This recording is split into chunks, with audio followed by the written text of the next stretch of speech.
said to me, "My grace is sufficient for you, for my power is made perfect in weakness. I will all the more gladly boast of my weaknesses, that the power of Christ may rest upon me.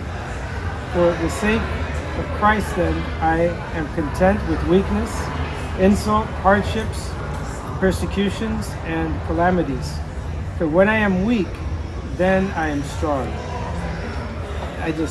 I love that passage. Ever since seminary, I liked it because it shows up on morning prayer, one of the Fridays in the 4-week Psalter.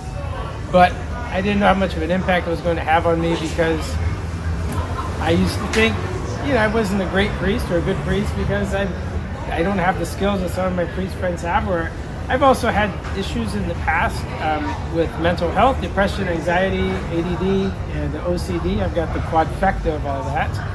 And I was thinking, it just makes me weak. And it was in therapy and reading a book back in 2020 that in one book by Dr. David Burns, what's wrong with us, when we think what's wrong with me, it's really what's right with you. And so our weaknesses can really be what's strong in you. We just don't know it. Because God's power is made perfect in weakness. When we're weak, when we have these defects in us, that's God working through us to do something good with that.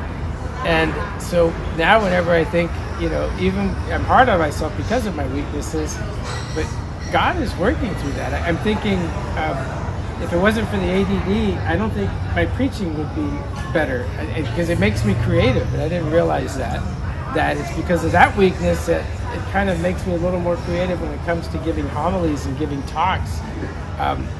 So I love that. So whenever I'm having our day, and the older I get, the more weaknesses I have. You're old when you're just talking about your health problems. 57, and I You're can not discuss old. well, for me, I'm old. You're not for me. old. So that was my favorite scripture passage.